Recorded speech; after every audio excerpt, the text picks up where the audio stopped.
नमस्कार। Homework steno में आपका हार्दिक स्वागत है। डिक्टेशन शुरू होगा 3 सेकंड बाद। वह जवान पहाड़ी वाले उस गांव में रहता था जहां पहुंचना आसान नहीं था। मिट्टी के घरों वाले उस गांव को सड़क ने भी नहीं छुआ था। लोग पैदल चलते दौड़ते हुए ही कहीं आते जाते थे। उस जवान को भी आदत पड़ी हुई थी। एक खास हॉकी वहाँ के लड़के खेलते थे जिसमें विरोधी टीमों के गांवों में गोल पोस्ट होते थे।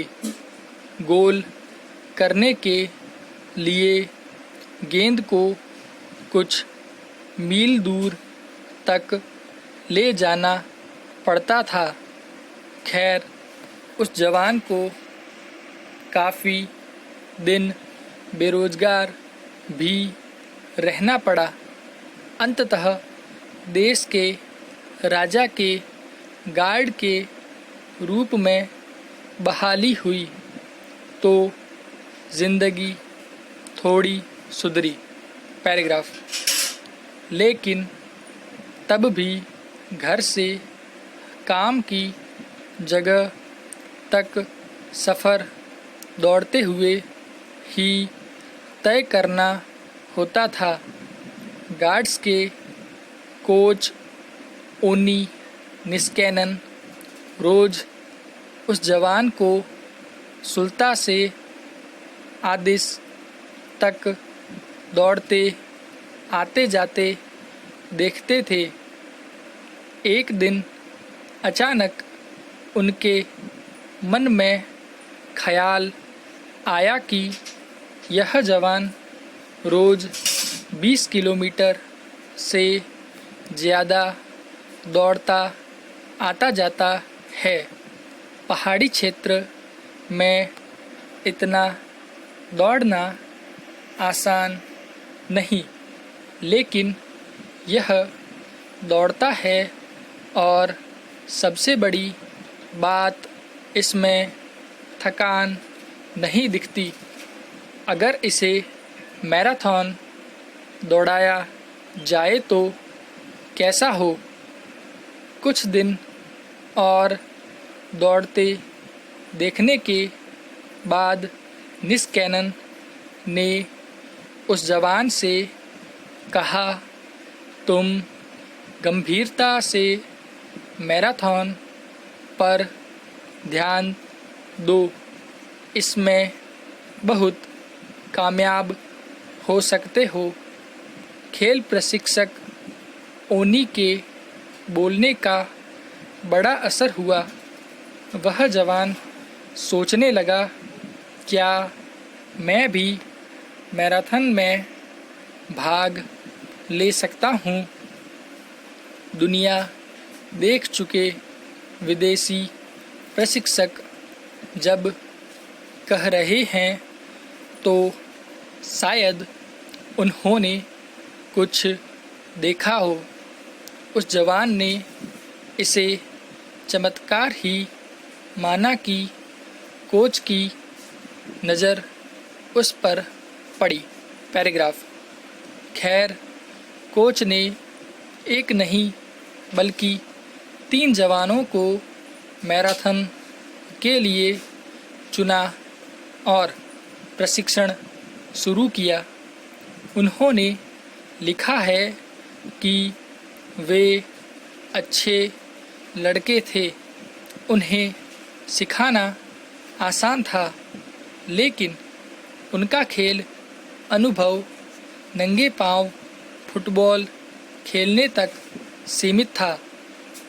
24 की अपेक्षाकृत पक्की उम्र में उस जवान ने गंभीरता से दौड़ना शुरू किया। पैराग्राफ। उधर 1956 के मेलबर्न ओलंपिक में भी इथियोपियाई एथलीटों ने भाग लिया था, लेकिन सफलता नहीं मिली थी। उसके बाद ओनी निस्कैनन ने अपने 3 खिलाड़ियों पर गंभीरता से काम शुरू किया। वह तीनों को लेकर अपने देश स्वीडन अपने घर आ गए। ओनी ने अपने परिवार को पहले ही बता दिया कि ये इथियोपियाई युवा भविष्य के महान धावक है। ओनी का विश्वास उस जवान के मन में भी संचारित हुआ। दौड़ने में सुधार की शुरुआत हुई। जोर लगाकर दौड़ने के बजाय आराम से दौड़ने की आदत पड़ी। कम से कम सांस लेते हुए अपनी ऊर्जा को कम से कम खर्च करते दौड़ना शुरू हुआ। कोच ने अच्छी तरह समझा दिया कि लंबी दूरी तक दौड़ना है तो झटके मारकर नहीं, लय में दौड़ो। समस्याएं तब भी कम नहीं थी। देश के राजा ने कह दिया, इतने पतले लोग ओलंपिक में पदक कैसे जीतेंगे। लेकिन ओनी जानते थे कि उस जवान को हर हाल में सबसे आगे दौड़ने की आदत है। पैराग्राफ। आखिर वह दिन भी आया जब रोम ओलंपिक 1960 में दौड़ना था। वहाँ भी बाधा खड़ी हो गई। जूते फिट नहीं आ रहे थे तो खाली पैर दौड़ने का ही फैसला लेना पड़ा।